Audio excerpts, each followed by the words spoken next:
Fabrice Elezra, bonsoir. Écoutez, c'est un succès. On assiste aux réunions section business du PJF. On est particulièrement content parce qu'on vous a approché au dernier moment. Oui. On n'était pas prêts et vous étiez prêts et vous ne nous connaissiez pas. Et rapidement, vous nous avez dit oui, vous avez posé des questions précises sur l'image, la communication, et vous nous avez dit oui, on va essayer progressivement.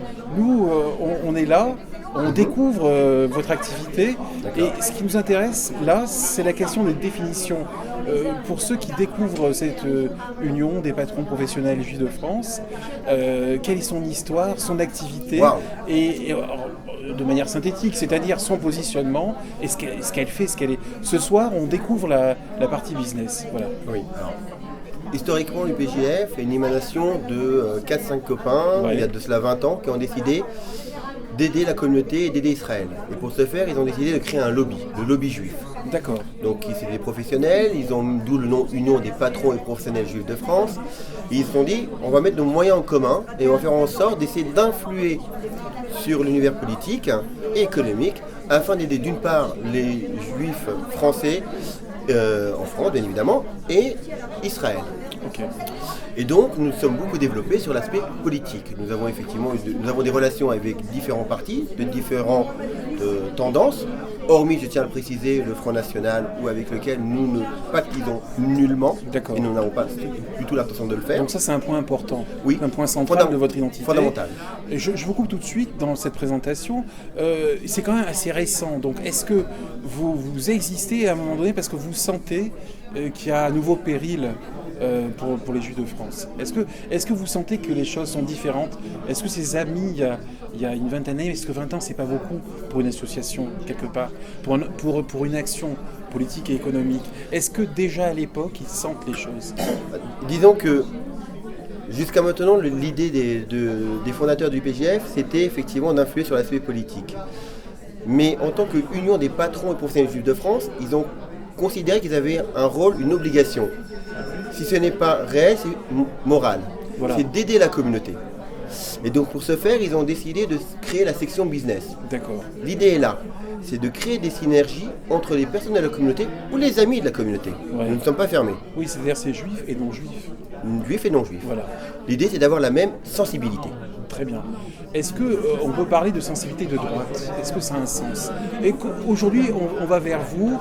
Oui. On peut aller vers vous aussi parce qu'on se dit, ouais, ils ont compris l'essentiel, ils savent que c'est pas si simple, les gens parlent de paix, mais il faut d'abord la sécurité. C'est une réalité, le monde est complexe, violent, que les systèmes politiques sont différents, et c'est des gens qui, finalement, qui seront assez solides sur les principes fondamentaux. Vous voyez, je fais des périphrases, mais pour dire finalement... Disons que nous avons des amis de différents partis. ouais.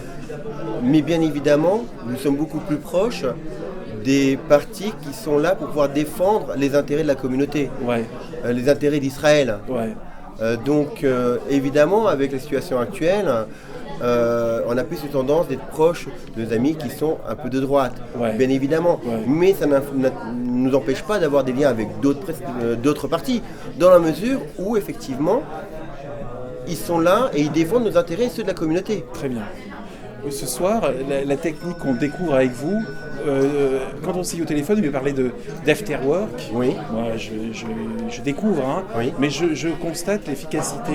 Je vois, je dirais, L'émulation. l'émulation et, Oui. et une petite lumière dans les yeux des participants. Je vois des gens qui croisent des compétences, qui s'intéressent, qui écoutent. J'ai l'impression que vous êtes en train de réussir votre pari ce soir.